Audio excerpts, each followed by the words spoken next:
Yo guys, what is going on? Lucky here, and today I have a very special and very exclusive video for you. Since in today's video I'm going to be showing you guys a lot of top secret vehicles deeply hidden into the World of Tanks game files that might hint to some of the future plans Wargaming has with adding new tanks. So if you're interested in knowing more about these top secret vehicles, then feel free to stick around until the end of the video, since I'm going to be covering each and every one of them. But I guess I've talked enough for now, so without further ado, let's dive straight into the depths of the World of Tanks game files.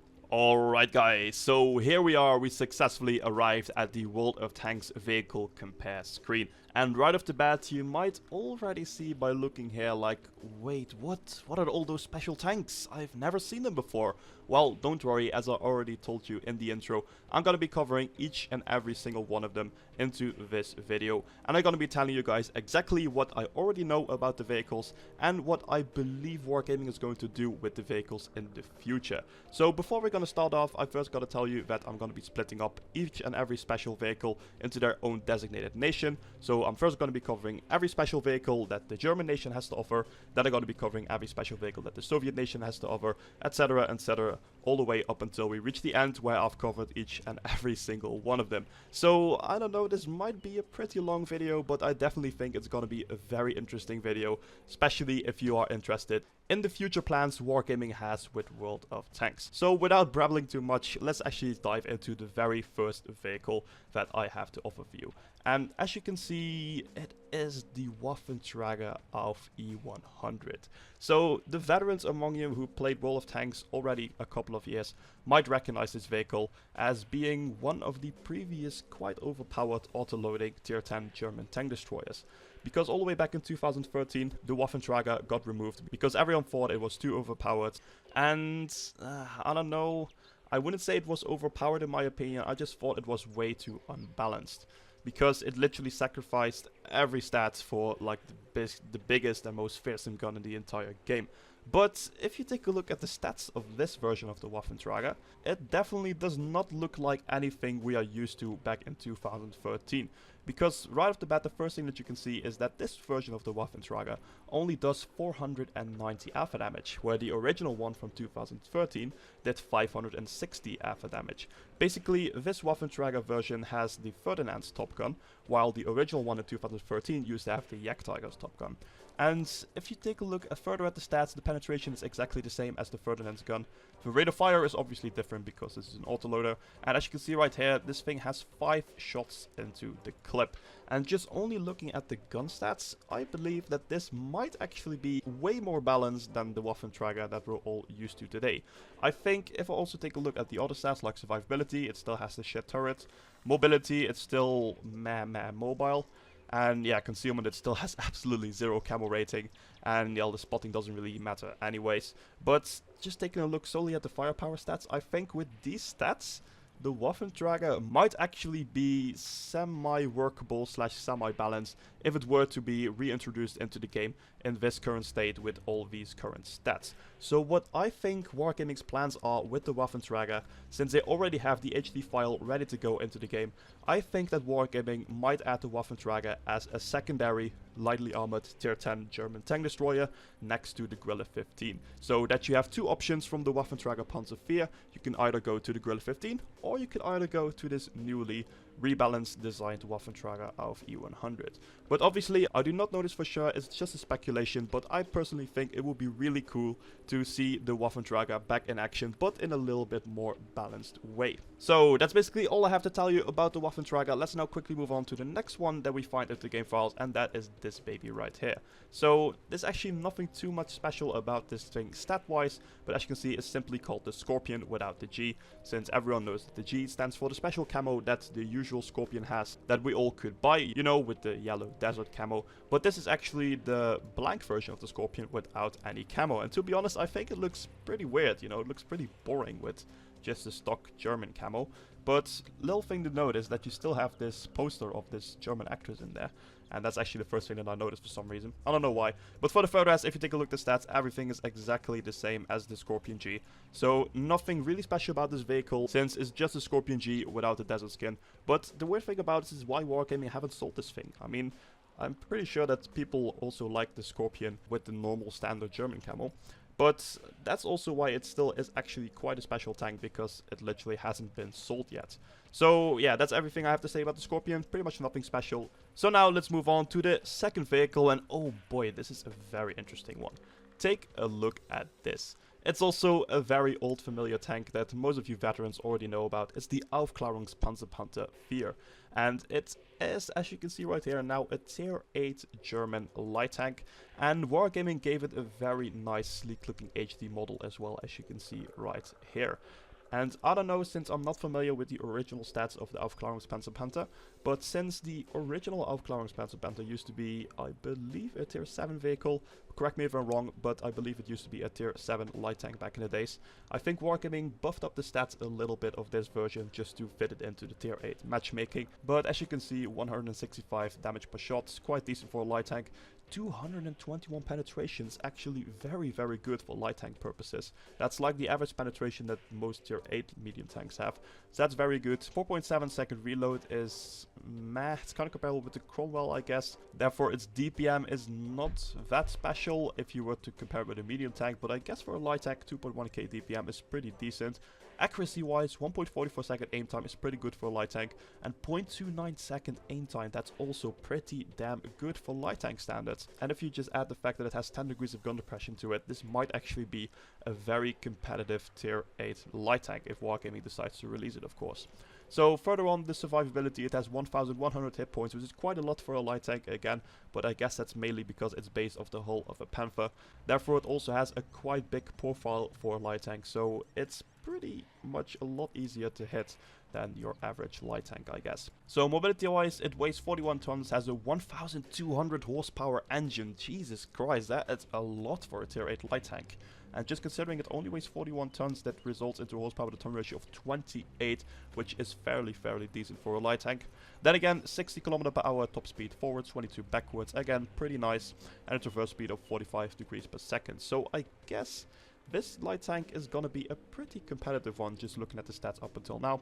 But I guess here is the main downside of it. The concealment is not that great.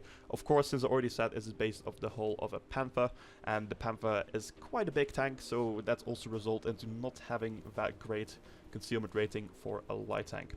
But then again, the spotting range is very good. 400 meters view range is pretty nice for a tier 8 light tank. So those were all the stats of the Aufkl&auml Panther IV. And basically what I think Wargaming's plans are with this vehicle, I think Wargaming wants to release the Aufkl&auml Panther IV as a tier 8 premium German light tank somewhere in the future. Because here it only says elite light tank, but it literally says it for every single tank that is in the special class of this game. So I cannot really tell for sure if it's going to be a premium tank, but I just think it's going to be the most likely for Wargaming to release this as the second tier 8 German premium light tank.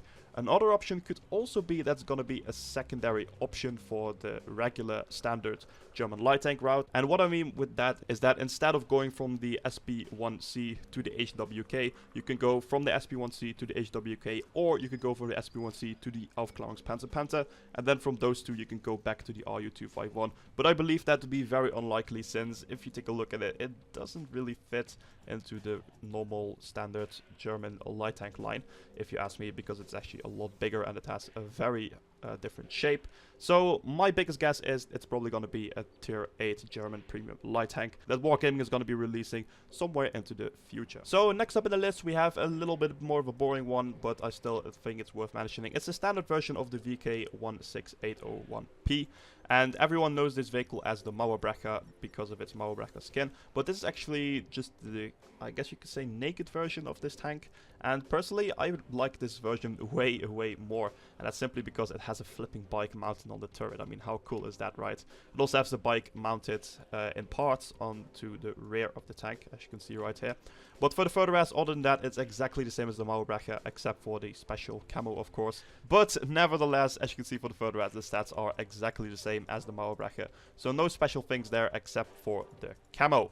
So that's basically all I have to tell you about the VK. I don't know, maybe Wargaming might release it into the future as the regular version of the Mauerbrecher, but I don't know if they are going to do, but I would very much appreciate it if Wargaming does that, of course.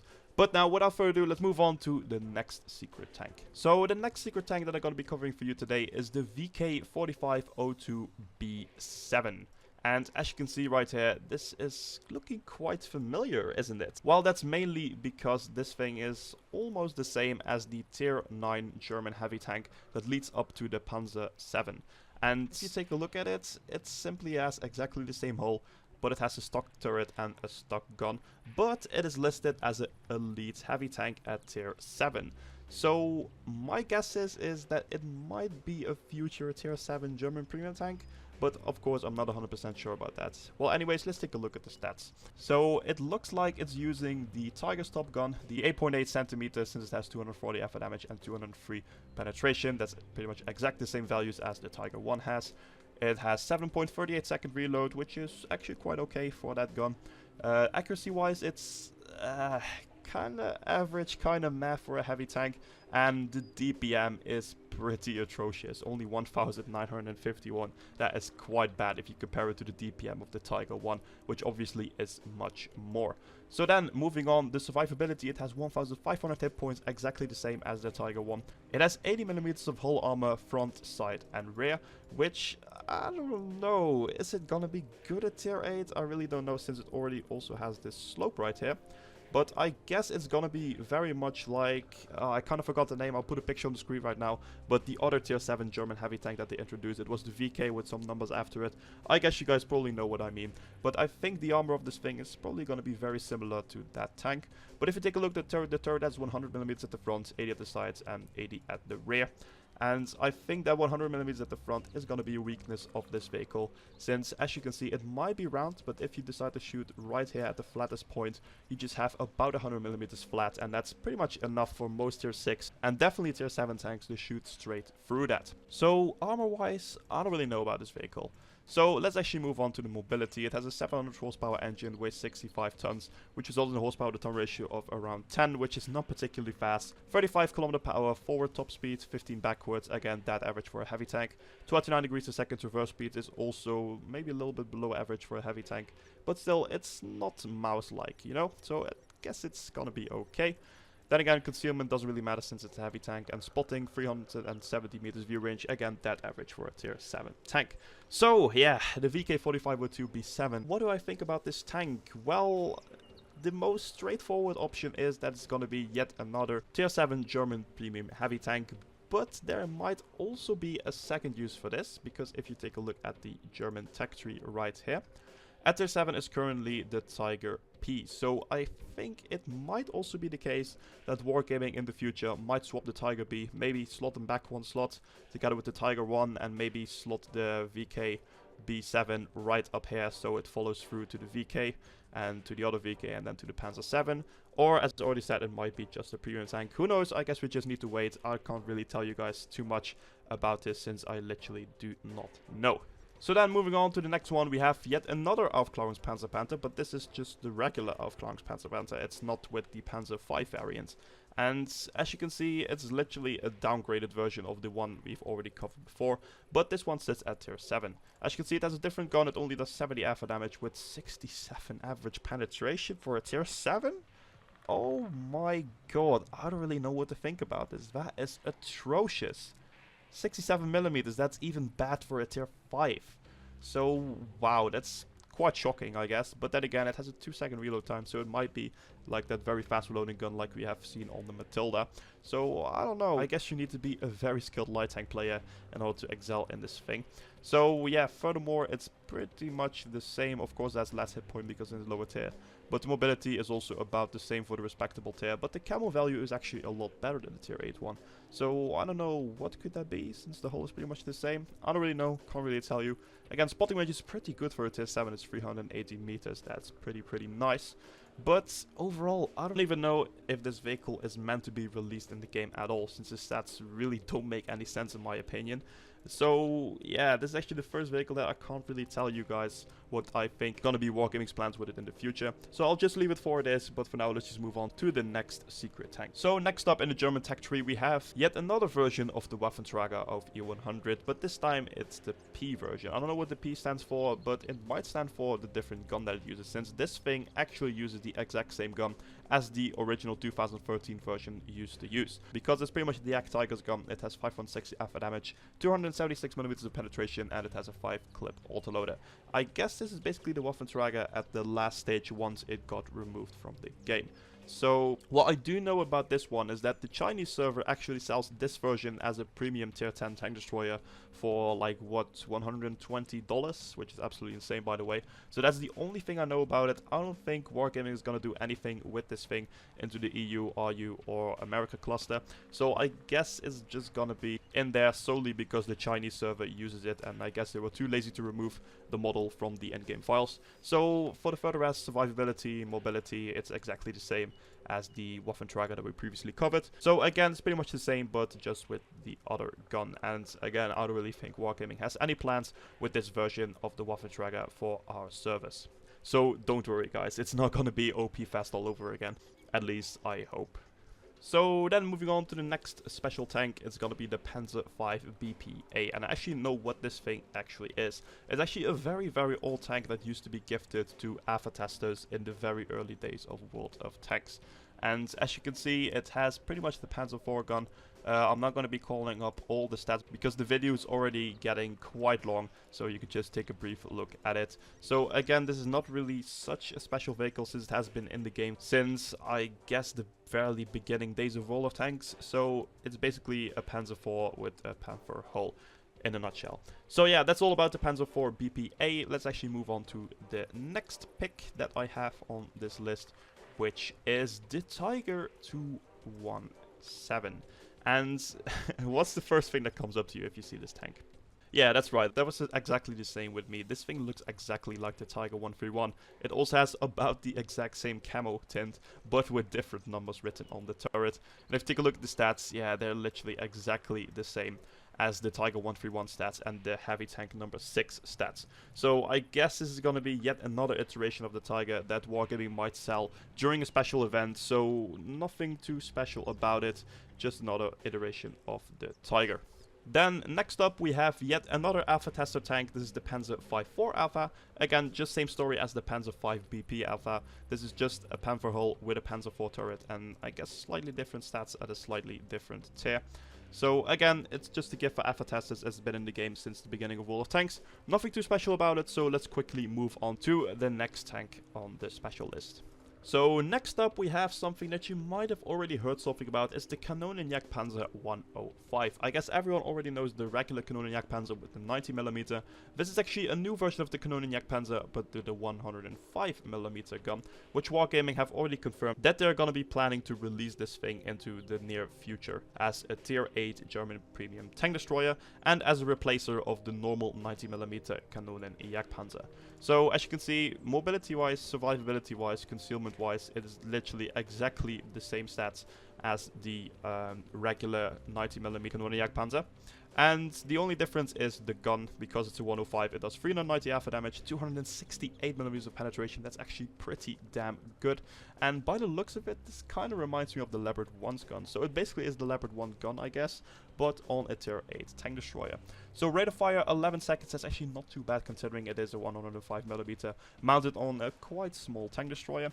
And it has 8 degrees of gun pressure, which is also quite decent. 1.7 second aim time, 0.31 dispersion. Wow, that's gonna be a hell of an accurate tank destroyer. I guess the only downside about the gun is that it only has 2000 DPM, which is kind of meh for a tank destroyer. But again, I think this version is going to be way better than the 90mm version. But we have to see how it plays out when Wargaming eventually releases it into the near future. So next up, once we are already reaching the end of the special vehicles on the German nation, we have yet another version of the Panzer V BP. It's exactly the same as this one, but without the special alpha logo it has. But then the next one that we're going to be covering is the Jagdtiger H.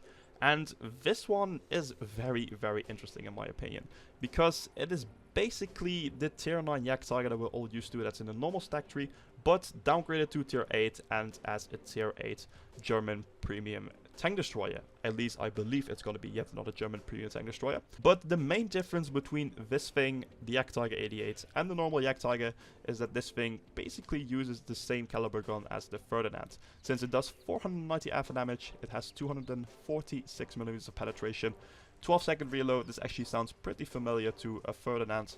7.5 degrees of gun depression, which is quite decent. It has 2.2 second aim time, 0.34 dispersion, and 2.3 thousand average damage per minute, which is pretty nice. And for the further rest, I guess it has about the same stats as the regular Jagdtiger 88 at tier 8.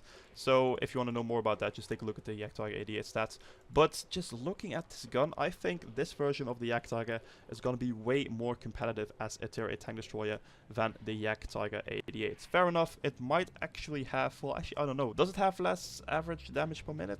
I don't know, I guess I have to look up after this video. But just taking a look at the rest of the gun, this thing looks like it's gonna completely knock the Jagdtiger 88 out of its spot and completely dominate it as the new tier 8 German premium tank destroyer. And what I think Wargaming's plans are with this thing in the future, I think this is going to be replacement for the Jagdtiger 88, since the Jagdtiger 88 didn't really excel and didn't really got that popular among the World of Tanks community. So what I think is this going to be a replacement of the Jagdtiger 88 somewhere in the near future. So then, moving on to the second to last special tank in the German nation, and that is the VK101B.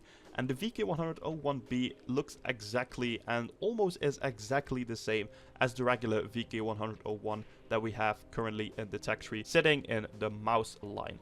But this, as you can see, is probably some sort of premium version of it, or it must be an earlier version that's super tested in order to balance the 101 that is currently in the game right now. And basically the only difference with this version of the 101 and the current version of the 101 is that this version has 490 alpha damage instead of 440, and of course to cope with that, a slower reload.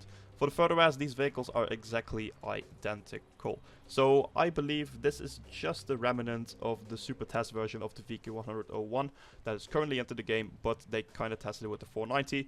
Wargaming realized it was going to be a little bit too overpowered, so they went with the 440 version and they left this one into the game. Or this is gonna be yet another crazy ass premium tank that Wargaming might release in the future. Let's just not hope that's gonna be the case, but furthermore, it's actually quite interesting to see this vehicle as well with the 490 alpha damage gun. So now guys, we have reached the very end of the special vehicles on the German nation, and we have reached to the VK7201K. And I think most of you are already familiar with this tank, but for the ones of you who aren't, this is basically another version of the Panzer VII that's currently in the standard tech tree at the tier 10 German heavy tank position, but with a E100-ish gun. Because as you can see right here, it has 750 alpha damage instead of the 560 the standard version has. It has a little less penetration, a little more reload, and of course a little worse accuracy to cope with the bigger gun. For the further rest, it has about the same stats as the regular VK that's in the current factory right now, and this vehicle actually is a Clan Wars reward vehicle, so only the better players of the game can actually get their hands on this vehicle. I've actually played once in this vehicle and I really enjoyed it, and I think it's pretty sad that I'm probably never going to be able to get it in my own garage. But yeah, it's a pretty cool vehicle, but sadly not really accessible for most of the World of Tanks community. So guys, that pretty much wraps it up for part 1 of the secret hidden vehicles in World of Tanks, aka the German nation. So in part 2 I'm going to be covering the Soviet nation, in part 3 I'm going to be covering the American nation, etc, etc. So this kind of mini-series is gonna be, I believe, around 3 or 4 parts long, depending on how much I have to talk with each and every special tank. Since I don't want to make the videos too long and too boring, I just decided to split them up in different parts and splitting the nations up in different ones. So make sure to stay tuned for the next part, since we're going to be covering, as I already said, the Soviet nation and all their special tank. And boy, I think that's going to be even a longer video than this one, because I've taken a sneak peek and the Soviet nation has so many special tanks. It's absolutely ridiculous. But anyways, I'm going to wrap it up for today's video. So thank you guys so much for watching. watching. Hopefully you enjoyed the video. If you did, please make sure to smack that like button and leave a comment down below. What do you think of all these special vehicles, and what do you think Wargaming's plans are with them in the future? And also, as always, if you're new to the channel and you like my videos, make sure to smash that subscribe button so you will stay up to date with all my future content and the next part of this mini-series if you're interested. But now, all that's left for me to say, of course, is, as always, have an awesome day, and I'll catch you guys later.